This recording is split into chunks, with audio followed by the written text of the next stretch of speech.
As I got another rhyme, another rhythm for y'all to listen. I'm never quitting on my mission, I'ma roll with what I'm giving. Got some ambition, this new edition, filling positions. Looking at the void in myself and feeling what's missing. Better watch the way you going, better go in the right direction. In the moment you stressing, but you gon' be counting blessings. And I know that for certain, keep on working, open curtains, haters swerving, cause they ain't ready for your final version. I'm never gonna give up, fall down, I just gotta get up, yeah. Cause this is You're listening to the Tom Ficklin Show on WNHH-LP 103.5 FM, your home for community radio. Good morning, everyone. Thank you all for joining us. I am Earl Bloodworth. I'm co-hosting today for Tom Ficklin, who has this great community outlet and platform. Today we'll be discussing community impact on reentry and covering a couple of different areas around advocacy, arts, housing, and literacy. And I have some esteemed colleagues and guests and actual people that I actually like to call friend. We have Tahiba Baines from Women Against Mass Incarceration. Thank you for joining us, sister. We have Kirk Wesley, who is a man of many talents, who works with Connect and is also working on a national advocacy program. And then we have Steve Driffin, who is a staple in New Haven, a playwright, works with Concat. And as he gave us the heads up, he's currently working with some kids, so we may hear some Motown in the background. And then last but not least, dear colleague Landon Osborne, who works with Click. And I'll let them each give a brief introduction of some of the things that they're doing. And if we could start with Tahiba.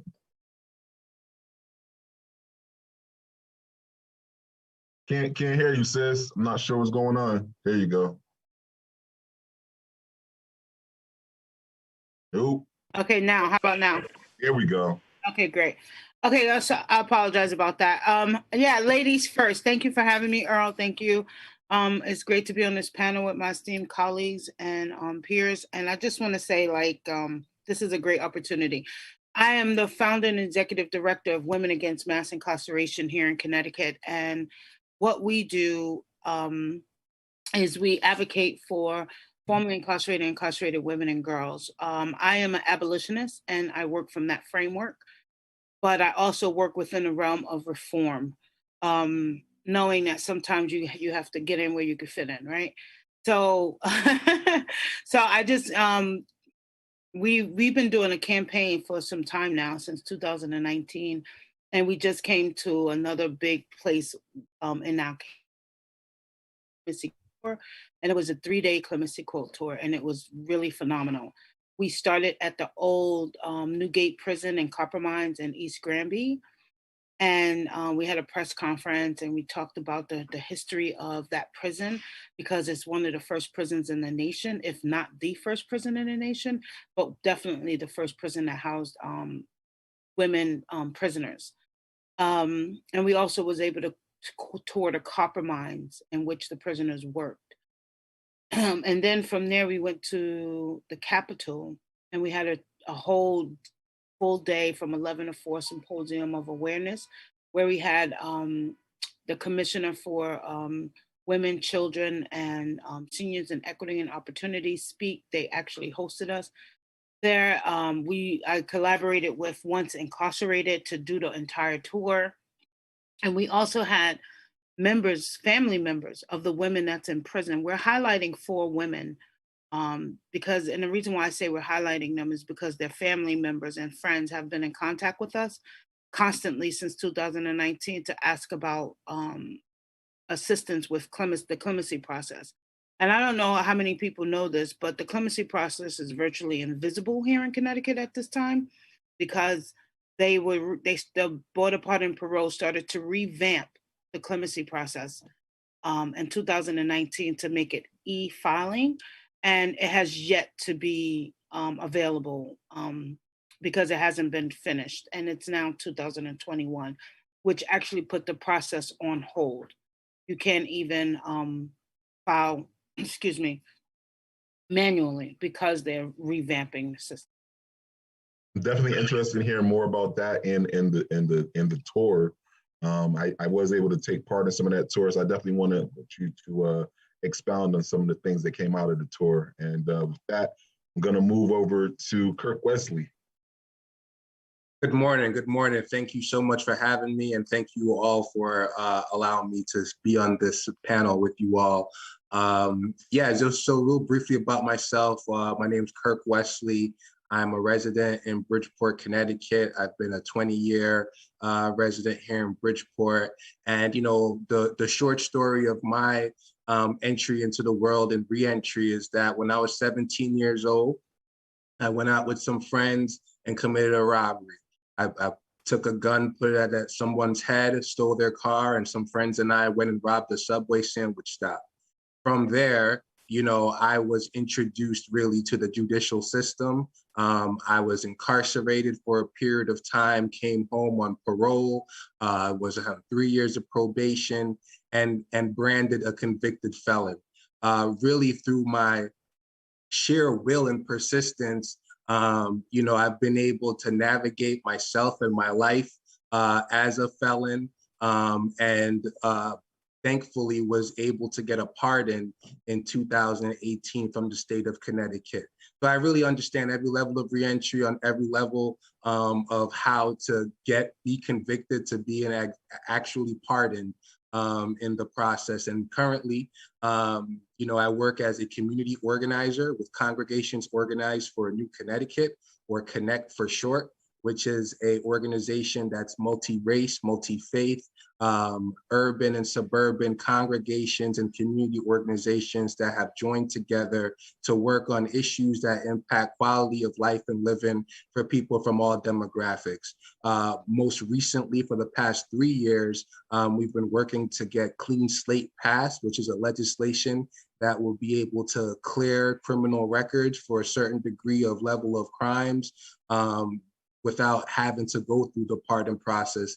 That was just passed in the legislature this past session, and I think will be implemented in 2023, if I'm not mistaken.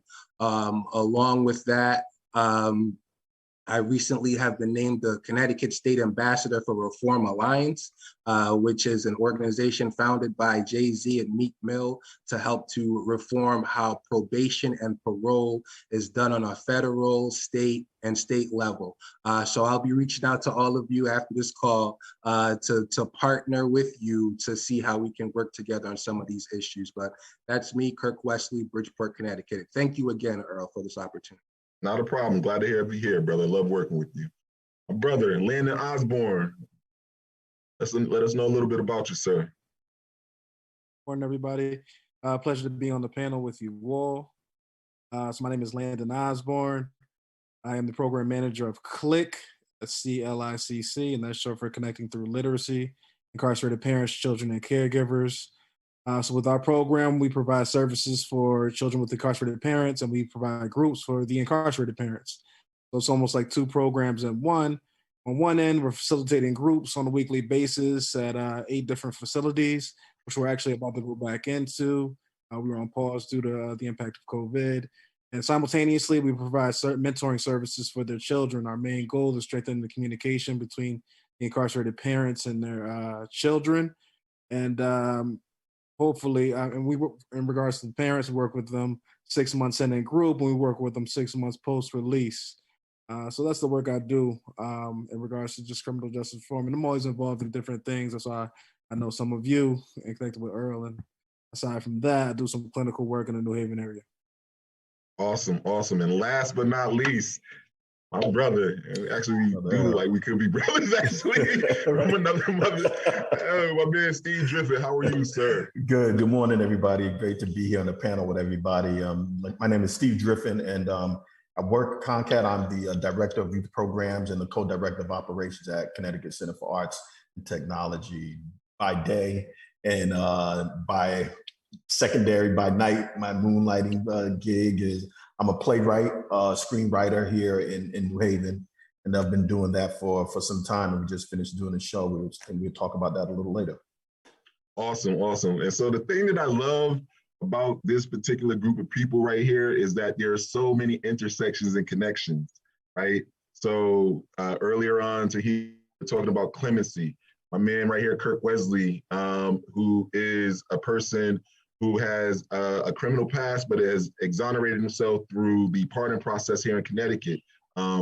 Awesome connection, definitely a good linkage. And then Tahiba made note to me that she took part in the CLICK program while she was incarcerated. So that, like I said, it's a lot of connections here. And then also with my man Steve Driffin here, who has written a couple of plays that really impact the reentry community and the school to prison pipeline. I believe you've also worked with Tahiba or had, I believe, correct me if I'm wrong, Tahiba and Steve, on her story, correct? Her time. Her time. Her time. Yeah. Her time. I'm sorry. Her time. All right. So with that being said, Steve and Tahiba, could y'all just talk a little bit about Her Time? And then Steve, if you want to get into a little bit of the new venture that you guys have going on with Jamal, and then we'll circle back around. Ladies first, always. Okay. Okay, Her Time was a play that I saw, it wasn't, I saw this play and I actually saw my life being played out on stage. And when Charlie asked me to do the talk back on for Her Time, I was like, absolutely.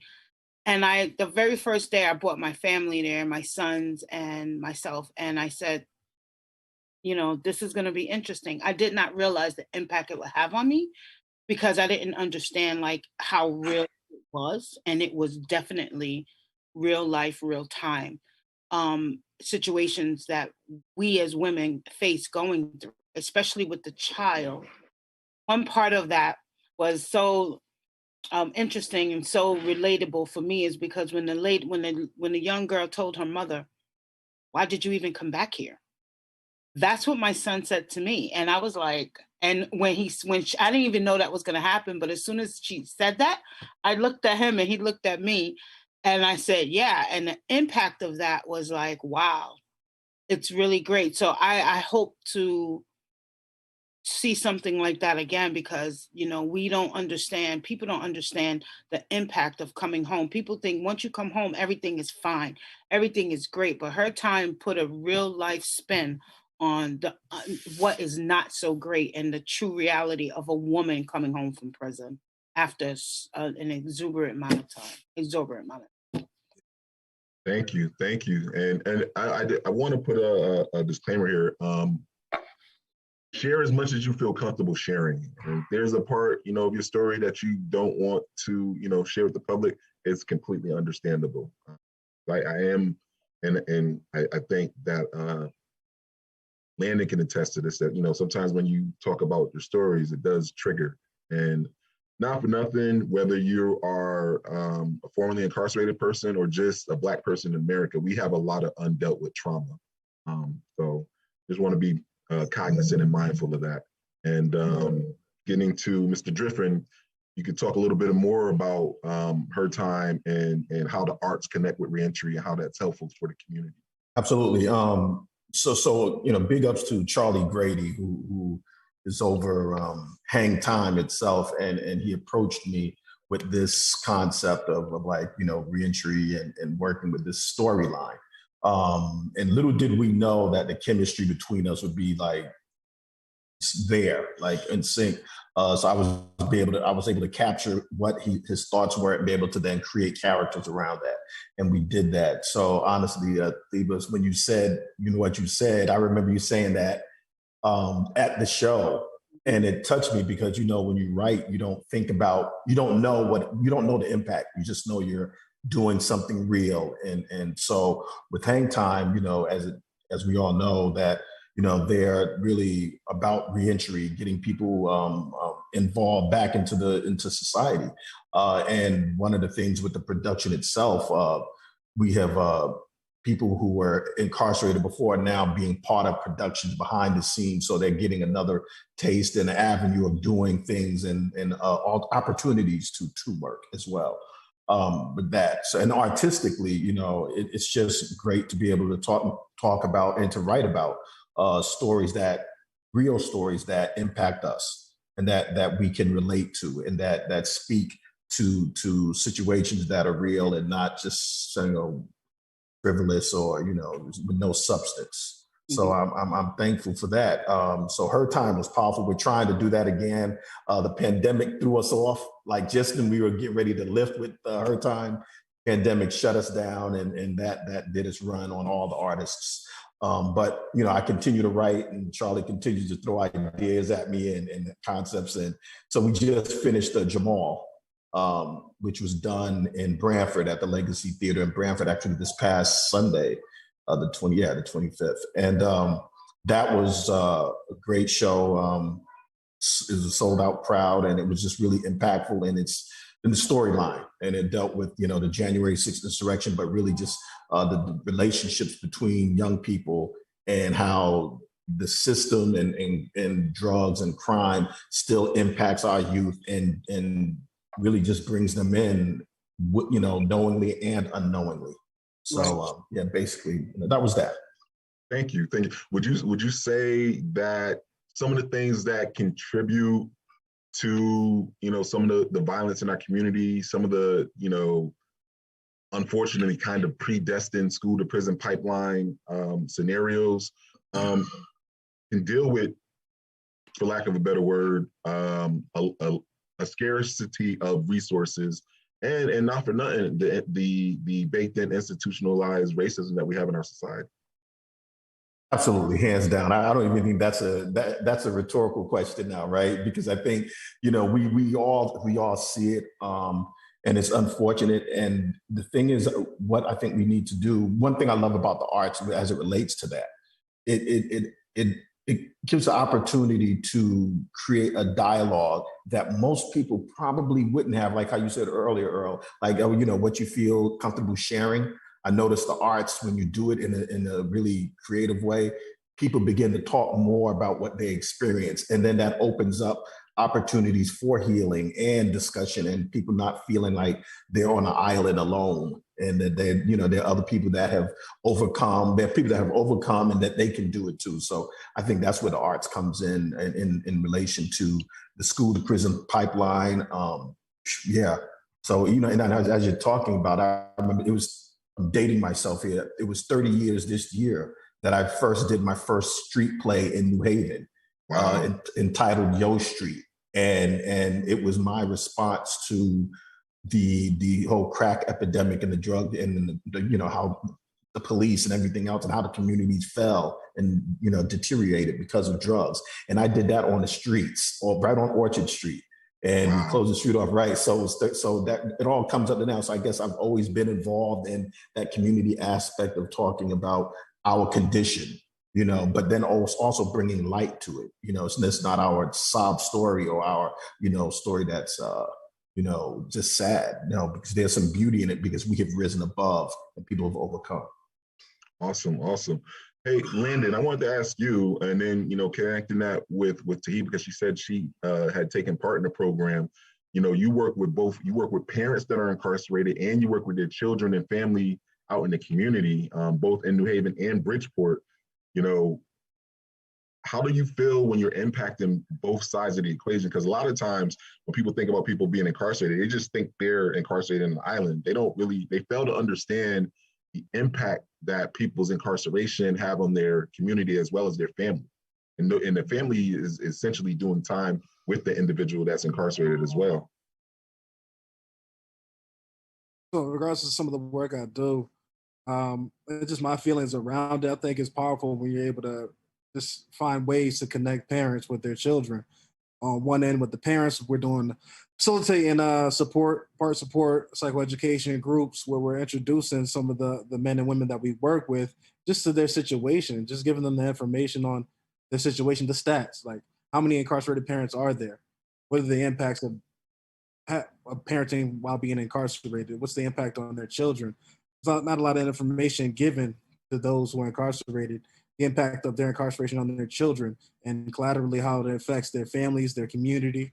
So, it's powerful just to give that information and bring different things in just to assist them with strengthening their parenting pre and post release. Those that I've worked with, they really appreciate the information.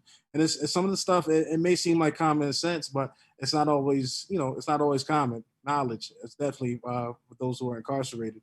In regards to children, it's just great to give them just breaking down incarceration to them and really decreasing that stigma that's around their parents' incarceration. I think the stigma and shame of parental incarceration it has a large impact on children in general. And that's one of the things. Is that sorry to cut you off, but is that like when, you know, whoever the caretaker is, aunt, grandmother, mother, father, whoever it is, say, you know, so and so is away at school or they're on a business trip for an extended period, stuff like that? So that's called the conspiracy of silence. There's actually a lot of studies on that, not telling children the truth or telling the children the truth, telling them that they can't talk about it or express their feelings. So it drives that shame and stigma around the situation even further. So what we do is, in order to be involved with CLIC, we assist parents if they haven't told their children where their parents are or their parental figure, because we have grandfathers, aunts, uncles, whoever's the parental figure in our program. We assist parents with telling their children about the incarceration. We try to make it age appropriate. We have books and different things that we can hand out to assist parents with just breaking it down to not further stigmatize that feeling around incarceration, because what children are going to hear when they go to the schools, camps, wherever, when they're with friends, they're just going to take off, you know, what their friends say about incarceration, what they see from TV, or they watch Prison Break, and this is what was going on. So we're working to reduce that stigma and shame around incarceration, just so children, they don't have that high anxiety about, you know, their parents and whether their parents are doing well inside. And just assisting them with just building that bond with their parents, letting them know, you know, we're not telling them everything's going to be all right, but we're also not telling them everything's going to be terrible. We're just really trying to build that bond between them, strengthen that communication, because we know from studies that still having that communication while parents are incarcerated, it leaves a better impact on children and their youth development. Yes. Oh, awesome. Thank you. And Tahiba, do you mind sharing your experience with the CLIC program? No, actually, the CLIC program was in federal prison was short, to say. It didn't last long. And it was sad to see it go, because I thought it was a very good program. I was never one of those women that didn't tell my family the truth. My family knew, my children knew from the onset of what was happening with me, because I always believed that if I were not honest with them, I would have to, come up with an excuse as to why. And I knew that I was going to be gone for a long time. I just didn't know how long. So I wasn't going to have them looking for me out the window every chance they could. But the CLIC program for me helped me understand how to relate to a child in regards to that. Because usually when you're in the prison, you're thinking about you. You're not really understanding the child is going through so much. So what the coaches that I had were really great. I don't remember their names, unfortunately, but they were really great. And they told me how, I can be saying one thing to a child, but the child is hearing something else. And I wasn't aware of that. I was like, what do you mean? So if I say, I'll be home soon, just, keep waiting, they're hearing I'm coming home tomorrow. So I'm gonna wait for my mommy to come home tomorrow. And I can't say that. And I'm like, oh, I never realized, I didn't understand, like, that was a problem. I thought saying that was okay. But when they helped me understand it, I was like, oh, wow, that's not really okay. And my sons was going through a problem when I was in prison. Of course, every child does. And I was able, through the coaching of my coaches, was able to actually help them navigate through the fact that don't be ashamed of me being in prison. It's not your fault, right? Because they felt like it was something that they had to defend, and it wasn't something you had to defend. And so I think the CLIC program is a very good program. And I don't know, are you guys back in the federal prisons? Because they were just removing everything from the federal prisons. Were you able to go back in? Because if not, that's someplace you need to be. So we did our pilot program in the federal prison, and then we got back in there last year. Oh, good. We're actually working on getting back in.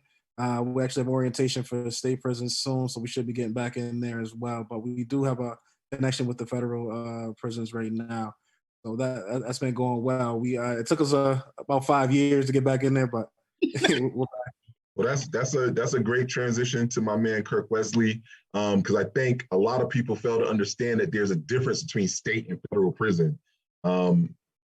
With me working for the city of Bridgeport and being the director of Reentry, overseeing the mayor's initiative for reentry affairs, we primarily work with state prisons, but I do get calls from federal parole officers, federal probation officers to assist with their individuals coming back in the community. Kirk, if you could just talk about some of the stuff that you're working on with the national initiative around parole and probation, and kind of, give that delineation between some of the issues, or not issues, but just some of the differences between federal and state prison. Yeah, absolutely. So, coming out of prison for anyone, whether on a federal or state level, it's very rare that you're not coming home without some kind of supervision, right? Whether parole or probation, special parole, something like that. There's always something that's attached to you upon your release. So really with the work that I'm doing with reform, we're really trying to kind of address some of these technical things that send people back to prison, right? People who don't reoffend and don't commit a new crime, but they may have missed a phone call, or they may have missed an appointment, or, they may have been around maybe some people that was, you're not supposed to be around, and end up getting returned to prison, right? This happens on a state level. It happens on a federal level.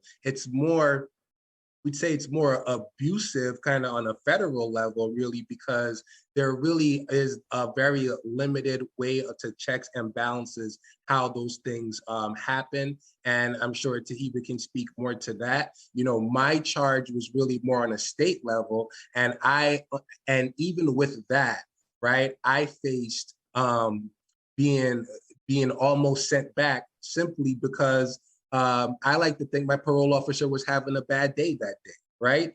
I went into the office and it was a snowy day, and I walked because I had just came home and I didn't have a license or anything like that. Walked to the office, and the guy, was upset because I had missed a call. I had missed a call from him, and I missed my previous appointment because I was trying to find a job. Right. So I get in there, he's got all these attitudes and things like that. And he puts the cuffs on me and he's ready to send me back to prison. Why? Because I missed an appointment. And only because I started crying was why he said that he wasn't going to send me back. So, there's a level of abuse and power that's really given to individuals at their discretion.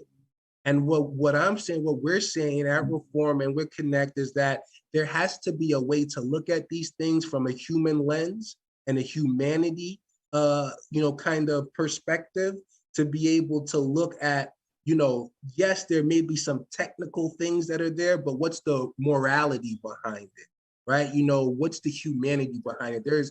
And I'll close it with this. There's a story recently with a grandmother who missed a phone call from her parole officer and was sent back to prison, and Reform advocated for her to be released, and she was released a week ago. So, I want to get back to that story. I was going to ask you about that.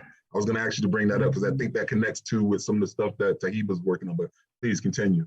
Yeah, absolutely. And it just ties into the fact of the technical violations that send people back to prison even when they don't commit a crime.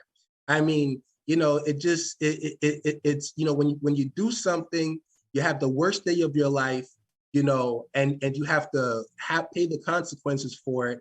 You've done your time. You shouldn't have to relive the shame over and over again for things that are really just technical things. So, that's the work that we're doing here with Reform, and with Clean Slate. We're organized and really wanting to be in partnership around some of this reform on the ground as well. So yeah, that's really how we're approaching this issue from a national and state level.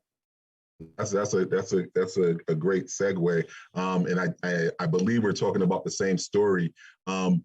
So this particular woman was released due to COVID and the compassionate care from the federal system. She had been in prison for a very long time. I want to say she's in her 60s or 70s almost. she was in a class, to make herself better so she can get on with her life and reintegrate into the community. And she missed a call from her probation or parole officer, and they wanted her to lock her back up, which they eventually did, which is crazy to me. So that leads me back into discussion with Tahib, because a lot of people don't understand that there's a difference between clemency and commutation. They're different terms, and sometimes they're used interchangeably. But clemency, if you want to explain that more, Tahiba, and then talk about a few of the women that you're focused on working on clemency for in the state of Connecticut. Oh, you're muted, sis. There you go. Yeah, because sometimes I need to mute myself because I say stuff that doesn't need to be heard. Okay, so first and foremost, I want to just touch back on what Mr. Wesley was talking about. I would love to hear more information about that situation because it's not an anomaly. It happens all the time. And commutation and clemency is something that we are looking to do here in the state of Connecticut because it's not happening, right? And the difference between commutation and clemency is really no difference. It's just that in clemency, it's more on a federal level. And it's stated as clemency on a federal level. On the state level, it's meaning commutation of sentencing, meaning the same thing, but different wording. But it's used interchangeably. And with that, we're asking for them to actually pardon the women. The 4 women that we're working on, this was an initiative that started with the National Council for Incarcerated and Formerly Incarcerated Women and Girls, but here in Connecticut, Women Against Mass Incarceration is taking the lead on that. We are working independently on this with, in the state of Connecticut with our partners here in Connecticut. And we did our research and to know that with commutation of sentencing here in Connecticut, the last one that actually happened and took place was in 2018. And I think in 2016, 186 applied, but only 3 got it. If that was between 2016 2018, which states how the border pardon and if you guys do not know, border pardon paroles have sole capacity to grant clemency / commutation of sentencing, and it's by way of the same pardon process, right? And with that being said, it's like the victim. If you have a victim in your case, the victims are able to come and sit in your clemency hearing, your commutation of sentencing hearing, and actually advocate against that, right? So that would lean to border pardon and parole. That would sway their decision as well. So there's a lot that has happened. I don't want to give all my pearls out, but we are looking in the next phase of this campaign into highlighting what the border pardon paroles is not doing, right? And what they haven't been doing. And they say the governor, all they need to do, all the border pardon paroles do is say yes to the application, to the process, and then the governor signs off on it. But they haven't been able to do it because it hasn't been happening. And there's no avenue right now or no platform for anyone to apply for commutation of sentencing. The border pardon paroles. Now I'm gonna tell you, Mr. Steve, as this young man Kurt was speaking and how the parole people was getting ready to take him back, I said that's your next play. That's your next playwright right there, because that needs to be highlighted because people don't understand under the discretion of the people in blue. We get violated and arrested on their discretion and the discretion of the police, the discretion of the the parole officers. It's the same discretion. Like if he like he said, he probably was having a bad day. People, when I was on federal probation, they tried to put me on a color-coded system. And that system is daunting. Like you have to and make a phone call every day to see if your color pops up to call. I told the lady straight up, I'm not going to do that. So you might as well send me back right now. I have a lot going on in my life, and it's no way I am going to be able to mandate and manage what I'm doing already and then implement this new system that you're trying to put me on. So if it's going to be a problem, I'm going to tell you right now, I'm not going to be able to do it. So she worked with me because I was adamant about it. And I didn't give her any reason why as to not, believe what I was saying. But had I not been an advocate for myself, like Kurt was an advocate for himself, who knows what would have happened? Because these people feel that they wake up on the wrong side of the bed and they feel having a bad day. We're paying for that. We're paying for that. And it's nothing that we did or did not do or accurately or incorrectly or correctly or timely in a timely fashion. It's just, you know what? Some people have a bad day, and you know what? You're the lowest on the totem pole, and I know I could take it out on you because I can't take it out on anyone else. So you're going to be the one that get it, and people need to understand that. So thank you, Kirk, for bringing that up. Commutation, and so I'm going back and forth because I'm listening to everybody talking, and so when we're asking for people to be released, now these people that got released during COVID, people are trying to put them back in prison. Even here in Connecticut, right? Yep. Even here in Connecticut, when I gave 500 gift bags to the York Correctional Institution 3 times this year, February, April, and then in June. February, it was below 500. April, it was right at 500. June, it's beyond 500 because the numbers are going back up because now they're doing more arrests and they're bringing people that they sent home on compassionate release or COVID relief and bringing them back into prison, right? And they say, oh, crime is on the rise. You see it all on the news. Crime is on the rise. Crime is on the rise. Crime never stopped. Crime was at the beginning of time. Crime never stopped. The procedures and the processes has changed and has been diverted. And now you're trying to make it seem like it's just like that war on drugs mind screw up. Yep. Mm-hmm. Yeah. that they put us in to say, oh, well, you got to say no to drugs and crack and, bring them in because it's a war on drugs. It's a war on crime. It's a war on poverty is what it was. And that's what's happening now just on a smaller scale because now the world is opening back up. So now the people that make one little minuscule mistake or oversight, I'm not even going to say it's a mistake, oversight, immediately you want to go back to prison. This is what needs to stop. Yo, brother Steve, I promise you I could talk to you about this and we could build on this. And yeah. I was just gonna say there's a lot to get to, and we got about 11 more minutes. So there's some stuff I still want to get in, but bringing it back to what you just said around, the war on poverty and the war on drugs, when, the crack epidemic was hitting really hard, there were sentencing laws that if you had the same amount of, crack as another person had in cocaine, you got sentenced more. So that just speaks to, the systemic racism. Recently, there were 2 cases, I believe they were both in Texas. There was a woman who had just gotten out and had not been told because she was on parole or probation that she couldn't vote. She cast a provisional ballot that wasn't even counted, and they're trying to lock her up for 5 years. There was a gentleman who had done time for like 20-something years, I believe, and he stood in line for 6 or 7 hours to vote, and he cast his vote, but he was on parole or probation, and now they're trying to lock him up for a charge. His sentence for voting and being on some type of supervision would be like 20 years. This man is like 60-something years old or 70 years old. Wow. They're trying to put him back for life, for the rest of his life, for voting.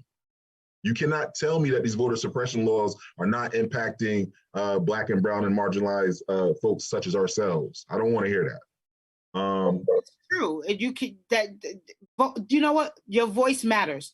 And I tell people this. I said, if the white man wasn't, I'm sorry, I'm just going to put it out there. If your vote didn't matter, the white man wouldn't care if you voted or not. But since we starting to utilize our voice and vote, to tell the truth and expose what it is that we go through, they want to stop us. That's why it's been so problematic from the beginning. And now, we need to fight for this young man and that woman because that's ridiculous. People don't know their laws and their rights, and they go out here and say, "Oh, well, I don't know. This man is 60-something years old. I'm quite sure he voted before and didn't think that voting this time." No, actually, this was his first time ever getting to vote.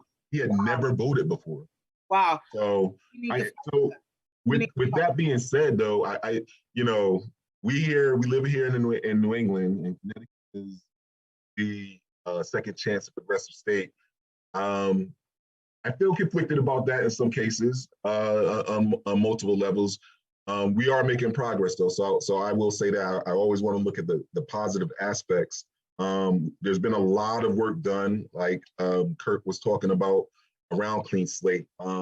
It began really in earnest, I want to say, back in 2017, but that work had been initiated back in like 2007, 2006 here in Connecticut around the thought about Clean Slate. And then in 2017, 2018, some other states had passed it and Connecticut hopped on. And I think that's one of the reasons why they call, New England and Connecticut the land of steady habit, because it's kind of hard to change course. But with that being said, because I work with a lot of you and there are a lot of other people who could be on this program talking about what we're talking about, because there's a huge contingent of people working on these issues of entry. We've had some successes this past legislative session. We've had some successes, albeit somewhat watered down, but a good friend of mine said, it's better to have something that you can amend, because you can't amend something that's not passed at all. So we had Clean Slate passed. We have a similar bill around juvenile justice. We did have stop solitary confinement passed, but it was vetoed, so we need to stay on top of that. We had a right to housing bill passed. Some of that language came out of some work that was done between 2018 and 2019 when CEO and the General Assembly and a lot of stakeholders in the community did a white paper basically on housing, impact of housing or lack thereof on individuals that were formerly incarcerated and how that leads to a cyclical nature of them going in and out of prison. So there have been some wins that we've had this past legislative session, but and I'll say, for one of my favorite rappers, Fabulous, slow progress is better than no progress, but we still got a lot of work to do. And then there are quite a few other pieces of legislation that got passed this past session, but we gotta look at that and understand, celebrate the wins, but understand we still got a lot more work to do. And then we also got to hold people accountable. There was a law that was passed back in like 96, 97 called the Alvin Penn Law, which was around racial profiling. And that law was passed, but there was no teeth behind it. They didn't get any robustness or support for that particular law so they can be enforced up until around 2015. So we got to remain vigilant to understand that, yes, our voice matters. And yes, we get laws passed, but we also got to make so that these laws that impact us are enforced and work to the benefit the way they were supposed to. So with that being said, I think, Kurt, you raised your hand. Yeah, I did. I just wanted to really piggyback on what you said, because that's very important, right? I think that, it's easy to pat ourselves on the back and get complacent. Let me tell you something. Connecticut is really good at that. And before I wasn't organized, I worked 10 years in politics, managing campaigns, things like that. I even worked on the governor's campaign. So this is all in love, right? So I think that in Connecticut, we do a good job in patting ourselves on the back, calling ourselves the second chance state and all this other stuff. But really, the key is in implementation, right? The key is how the laws are implemented and how people are held accountable for what the law says, and how they do it, right? So, for example, I'll use myself. I just use myself in these situations. I received a pardon in 2018 by law. I went to the Board of Pardons and Parole. I got a letter in the mail that said I had a full pardon. When I went to go and do something with the state that required a background check, it came up that I had a felony after I was told that I had a pardon. See, that's someone on taxpayers' dollars not doing their job, right? So it's important for us as a community, as advocates, and as people who are justice impacted, to make sure when we say Clean Slate got passed, that the people who are eligible for Clean Slate actually receive a clean slate, and we're not just doing things for media, okay? So I think that that's the next phase of advocacy. Yes, getting the laws done, but also making sure that the implementation is done in a proper way. Thank you. I think that's going to be another show that we can talk about just about that, about following up and staying on task. We're getting close to the closing point here, so I just want to get a couple of closing points from my man Landon, and then also Steve. Landon, you want to talk a little bit about Click? You guys have a position open, correct? Yeah, I think you muted, sir. Sorry, yes, we're looking for a family and mentor manager.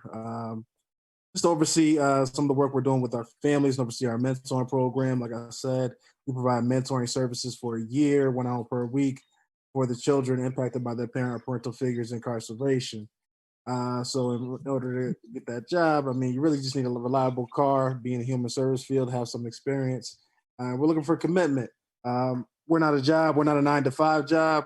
I know, Earl, you probably know a little bit about it. We're kind of a little bit about it. Yeah. 1 o'clock in the morning, phone calls on the weekend. You think you take a vacation? You out on the beach somewhere? You're like, hey, I need some help. Yeah, I just got forced to take a vacation, so I'll be on vacation next week. But the strength of our program is meeting the families where they're at, and that's what that's with a lot of services. I think some of the services are mentioned where meeting people where they're at wasn't their priority. I think that's important when we're talking about people coming home, reentering society, and reentering their communities and getting back with their families. So one of our strengths is meeting people where they're at. In regards to Click in general, we're also always looking for mentors. Anybody interested in mentoring a child with an incarcerated parent, starting to get many more applications as the facilities are starting to operate more and connect with us more. Outside of that, just thank you all on the panel for all the work that you do. I know all of the men and women I work with and the children that are impacted by the incarceration appreciate your work. And, like I said, I appreciate you all. Hey, Brandon, I know we've been trying to connect for a minute, but there's a couple of things that we can definitely synergize on with your programming and some new programming forthcoming from Myra around Bridgeport's Family First and incarcerated parents. So definitely looking forward to talking to you about that. Tahiba had a quick question. The position, is it full-time or part-time? It's a full-time position. We don't have benefits currently. We're actually going out to get benefits right now. It says it's in the description that benefits will be there by the end of the year. I'll put it in the chat if I can real quick. Yeah, and we'll also get that posted on the ConnecticutReentry.org website, and then some of the other websites from the other Reentry Roundtable councils. Mr. Driftman, you said you had to play this past weekend. You guys are planning to put on the play again somewhere else in New Haven or Bridgeport, or where are you guys looking to do? Yeah, definitely. We want to find information about Jamal. Yeah, we definitely want to bring that into New Haven because it's New Haven. We did it out in Branford, but definitely should be in New Haven as well. New Haven hadn't seen her time nor Jamal, so we got to send them some love back here. But I just want to say, man, you guys, I'm a visual thinker. And when you're telling me this story, we just can't let this pass, we just can't. And I think this is a great platform for people to hear it. But then I also think what I love about theater and everything else, it makes people, it suspends their belief system in the moment.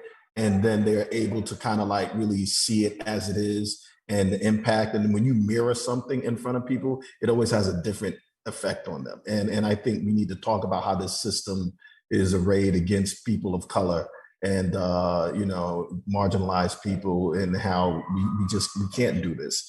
I never really said that I was a social justice writer, but then social issues mean a lot.